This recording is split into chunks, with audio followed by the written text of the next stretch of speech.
আসসালামু আলাইকুম ওয়া রাহমাতুল্লাহ। আজকে আপনাদেরকে জানাবো যে লক্ষণগুলো দেখলে বুঝবেন আপনার তওবা কবুল হয়েছে। মানুষ সব সময় ভুল করে বসে, শয়তানের দুকায় পড়ে প্রতিনিয়ত গুনাহের কাজে লিপ্ত হয়। গুনাহ হয়ে গেলে মানুষের উচিত তাৎক্ষণিক তওবা করে নেওয়া। আল্লাহ তাআলা পবিত্র কোরআনে বলেন, হে ঈমানদাররা, তোমরা সবাই আল্লাহর কাছে তওবা করো, তবেই তোমরা সফলতা লাভ করবে। মনে রাখা উচিত, মানুষ কোনো ময়লা আবর্জনার গর্তে পড়ে গেলে যত দ্রুত সম্ভব সেখান থেকে উঠে ময়লা ধুয়ে পরিষ্কার হওয়ার চেষ্টা করে, ঠিক তেমনি গুনাহের পর তওবা করে নিজেকে পবিত্র করা উচিত। তাই কখনো কোনো গুনাহ হয়ে গেলে সঙ্গে সঙ্গে তওবা করে নেওয়া উচিত।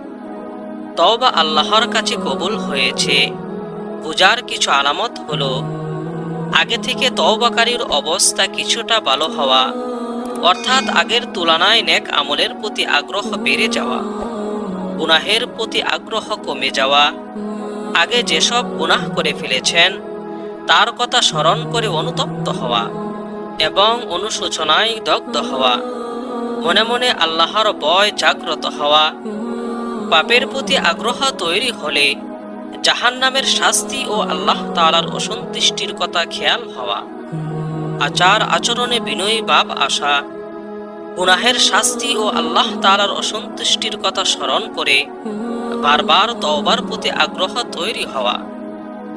তওবা করার পর কারো ভিতর এই লক্ষণগুলো দেখা গেলে আল্লাহ তাআলা তওবা কবুল করেছেন বলে ধারণা করা যেতে পারে। ইচ্ছা অনিচ্ছায় যদি কোনো গুনাহ হয়ে যায়, সঙ্গে সঙ্গে আল্লাহ তাআলার নিকট তওবা করার তৌফিক দান করুন। আমিন।